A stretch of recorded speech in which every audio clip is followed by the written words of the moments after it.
Guys, I'm so sorry you've had to leave early. Oh, don't worry, so we. Margie hasn't been feeling well for a while. You couldn't stay for a little bit longer? No, we really have to go. Look, if I stay for dessert, you might not be able to get rid of me for the rest of the night. It's been great seeing both of you. You look after yourselves. If there's anything I can do to help. Sure, it's been great to see you and Phil. Margie, let's go. Margie, keep in touch. Sure. Thanks for everything.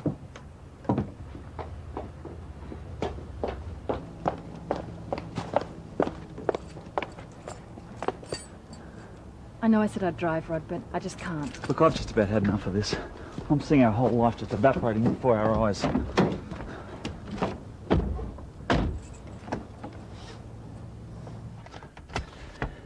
You say you can't have anyone around to our house anymore.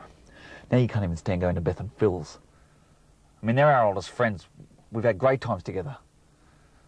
Hardly threatening.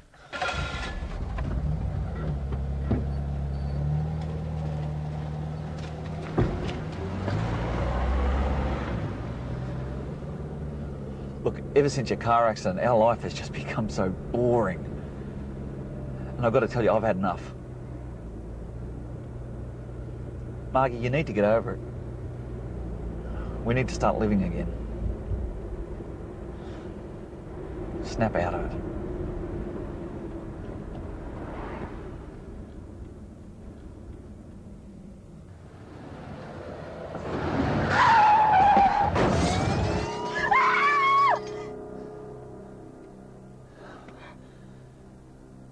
Margie, I'm sorry. Margie, we need help.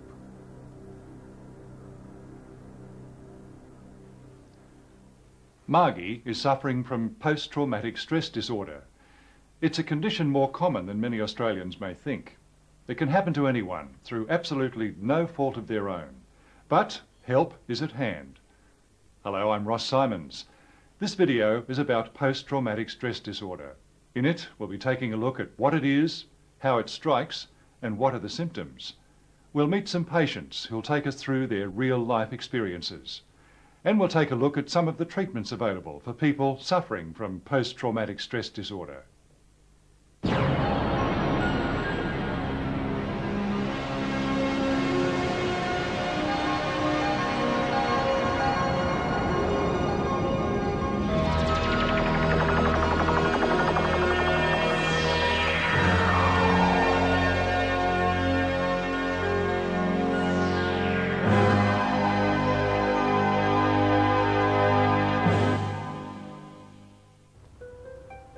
You might have been feeling withdrawn, irritable, unable to manage life as you always have in the past.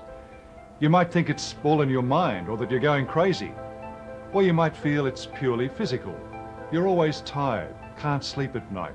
You wake up in a cold sweat from nightmares. Well, the truth is, it's both mental and physical. It's very important to realise that post-traumatic stress disorder is a genuine medical condition. And in most cases, it can be treated. The information in this video is aimed at helping you understand the problem, its causes, the symptoms, and the treatments available. There are easily identified chapter headings on the screen, so you can fast forward or rewind to particular sections you might want to watch again. We recommend that you watch this video with a partner, family member, or friend. That way you can talk about what you've just seen from a couple of different perspectives. You can talk about what steps you might take if you feel you could be suffering from post-traumatic stress disorder.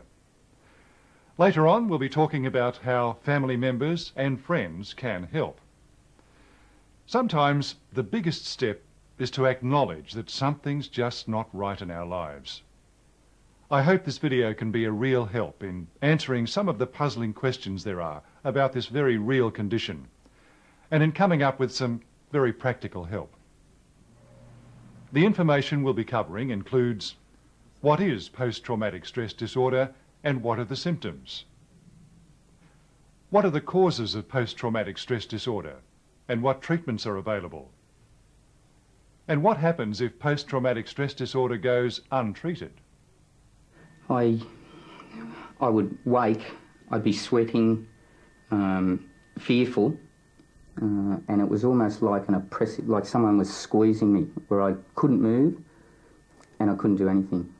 It was Vietnam, and it was incidents that happened over there, and the way in which we were received when we returned from Vietnam, issues such as Agent Orange, moratoriums, all those sorts of things, that had sparked it off. I didn't want to be alive, fearful of life. I wanted to die. We'll be meeting Marie, Peter and Michael later. We'll also be speaking with Professor Sandy McFarlane, one of Australia's leading authorities on post-traumatic stress disorder.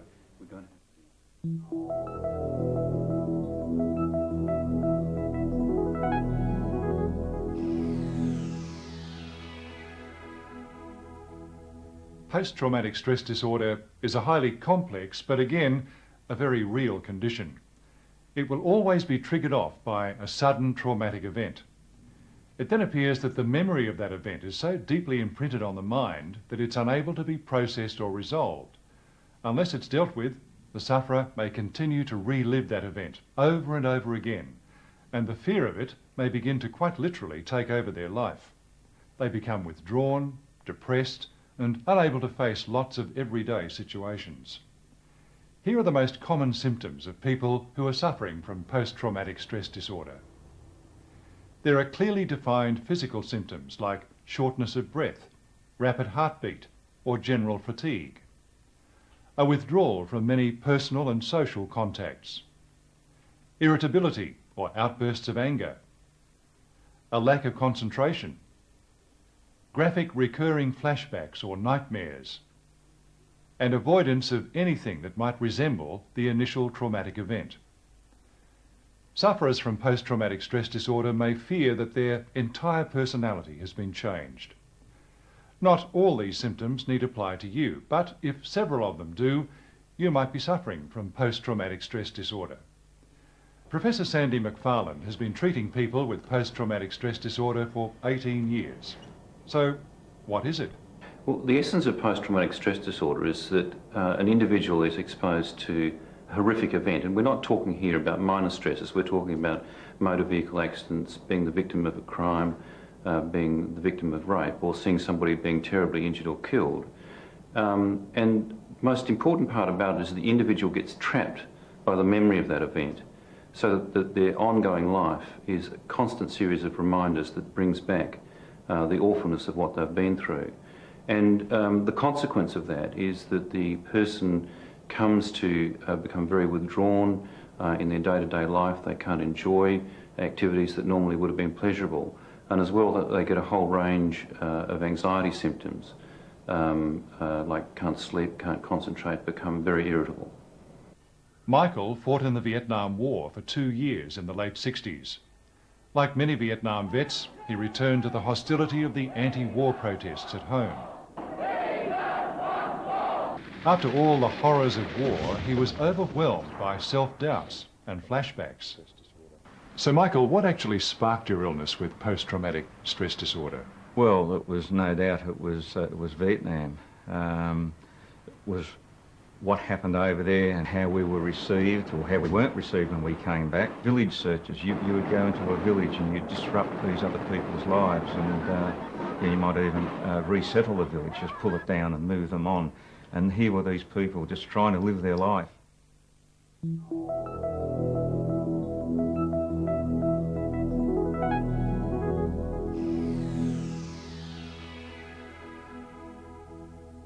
So what causes post-traumatic stress disorder? Well, to begin with, there's no single cause. It always begins with some kind of traumatic event. It might be in war, in a car accident, or a profoundly disturbing experience at home or at work. The impact is so great, it begins to take on a life of its own. Marie was in a shocking and tragic car accident. As her body recovered, her mind couldn't shake the powerful memory of the crash. She began to suffer flashbacks and terrible nightmares. Her relationships began to fall apart. The thing that triggered the post-traumatic stress disorder was a car accident I was involved in with my uncle. We were driving along dirt road in the middle of nowhere. At night time, the vehicle rolled. I had a seatbelt on, he didn't. He was trapped underneath the vehicle for some time until I managed to find a jack and get him out from underneath the vehicle, and I was there with him for 2 hours before he died. Well, look, I think the first thing to think about in terms of the nature of what post-traumatic stress disorder is that if anybody has a terrible fright or shock, we have very powerful physical responses to that fright, as well as having psychological responses. And basically, in post-traumatic stress disorder, it emerges out of the cascade of the biological stress response that happens, as well as the people's attempts to cope with the fear from a psychological perspective. My personality changed completely. I became very withdrawn. I didn't talk to people. I stayed at home all the time. I wasn't outgoing. I didn't laugh. I didn't enjoy life. Post-traumatic stress disorder can strike anyone. Peter works as a doctor in a hospital emergency department, dealing with a full range of medical crises. But it was entirely different when his wife suffered a seizure in hospital after childbirth. Peter had to resuscitate her, and the shock of it, so up close and personal, resulted in his own personal crisis. Look, about 13 months ago, my wife and I had twins, and throughout the delivery of the twins, she actually had a fit, and throughout that time it was, the whole situation was very overwhelming for me, and it was really that sparked it all off. And you were there? Yeah, at the time when it was going on, and I actually had to get involved in helping it. How did you find out you were actually suffering from post-traumatic stress disorder? From the time we went home, I knew I had a problem, and I just couldn't sleep, and I knew that there was something wrong with me. So, Peter, how did all this affect you when eventually you were able to go back to work? My whole life was completely different. I really couldn't do anything at work, and it was only the people around me that helped me, really sort of guarded me from doing anything serious. I wouldn't have been able to work at all, and if I'd gone on any length of time there, I would have had to stop work completely. There are all sorts of little things that most people would take no notice of, but act as very powerful triggers to the memories. I mean, an example might be if you've been at the scene of an accident where you've looked into somebody's eyes as they've died, what you might subsequently have a great deal of difficulty with is looking to anybody's eyes, because they'll bring back horrific sort of images of that moment of horror. Getting back into a car was extremely difficult. I felt very frightened that the same thing was going to happen again, even if I was in a very safe vehicle. Every bump that we drove over, I would get shivers up my spine and start to shake and feel as though the accident was going to happen all over again, and it was uncontrollable. But there are very real options in finding a way out of it all. The treatment involves 3 steps. The first one is to educate the patient and to try and give them a sense of the link between their memories and their other symptoms. Often people are very confused. They don't sense that there is a link. The second issue is to try and focus on the psychological reprocessing of the experience, and that involves trying to bring together the actual description of the event with the feelings, so that the person has a sense of control of them through language. And the final aspect of treatment is the use of medication, which is often a very important way of giving the person a sense of safety. My treatment began with seeing a psychiatrist and taking antidepressant medication. After a couple of weeks of taking the antidepressants, lifted my mood. I'd wake up in the morning and feel like I could cope with the day, rather than wanting to stay in bed and hide from the world. It appears the strength of the memory of a traumatic event can be reinforced by hormones and neurotransmitters in our brain. Antidepressants can impact on those chemicals, improving a sufferer's mood, their sleep, concentration, and level of anxiety. The medication certainly slowed me down and made me given me time to think, and But my appointments with the psychiatrist and my doctor were excellent. These people are extremely overreactive to the outside world, and medication helps by settling that down. And as a consequence, the person stops being nearly as anxious, and also their mood lifts.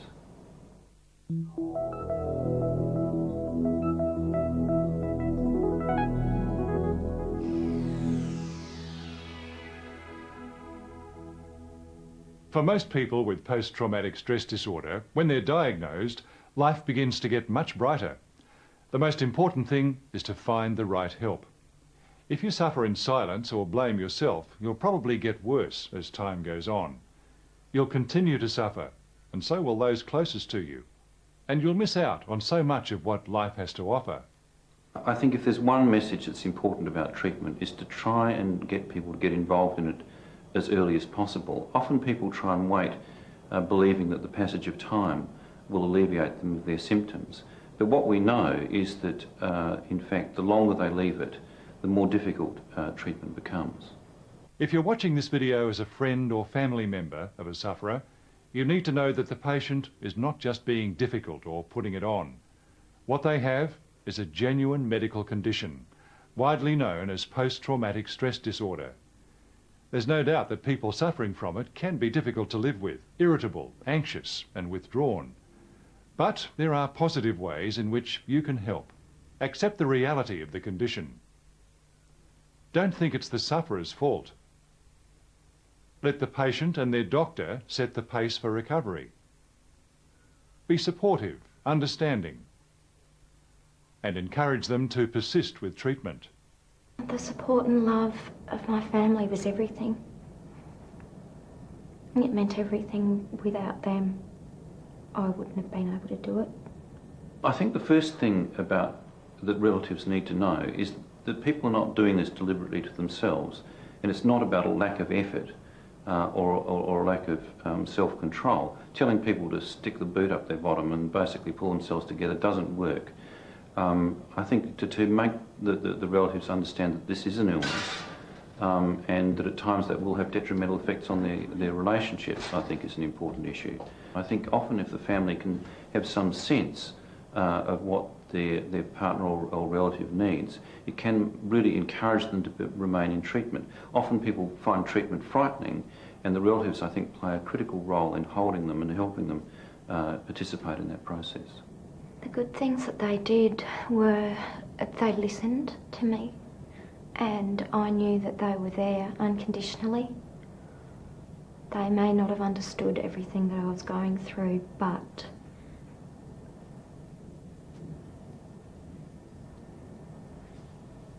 I just knew that they were there and they loved me.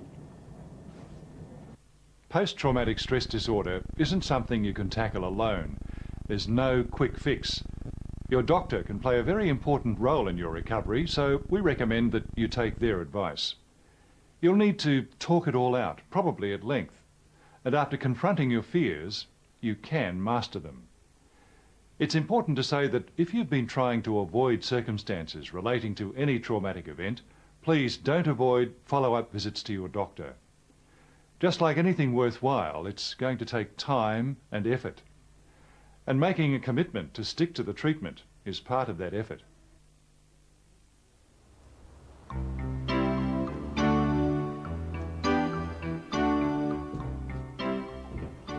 Margie, Beth and Philly here.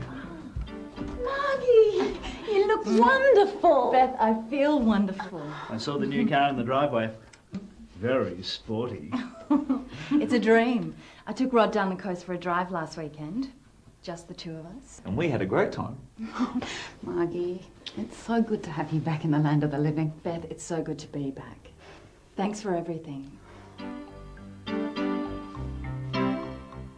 Again, post-traumatic stress disorder is a medical condition, just like cancer or heart disease. It needs to be treated, and it's up to you to get that treatment. If you do, you'll find yourself on the road to recovery. The light will begin to dawn again, and that'll be good news for you, your family and friends. If you take one message away from this video, it should be this. If you think you're suffering from post-traumatic stress disorder, do yourself a favour and do something about it. If a patient follows treatment, I think they can expect warmth to come back into their relationships. Their life won't be riddled by these terrible memories of the past, and they can again look to the future with a real sense of optimism and that they're again in control of their life. I'm just been encouraged so much by my GP, my psychiatrist, the medical profession, and all the literature that they've given me. It's been a great deal of help. I can just get on my bike now and just ride away into the distance. It's just fabulous. I really enjoy that. I wouldn't have done that before, but it's just the encouragement that I've had from these people that have really lifted me. So yes, it's great future. I think it's very bright now. I can basically do really anything I want to do, and it encompasses my family and my work now. I don't think there's anything that could hold me back.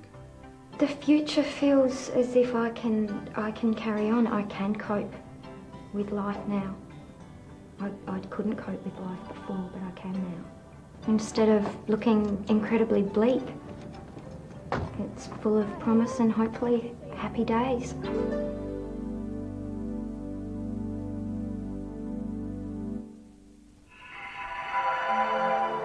This patient educational video has been produced for Better Health by RORIG, a division of Pfizer.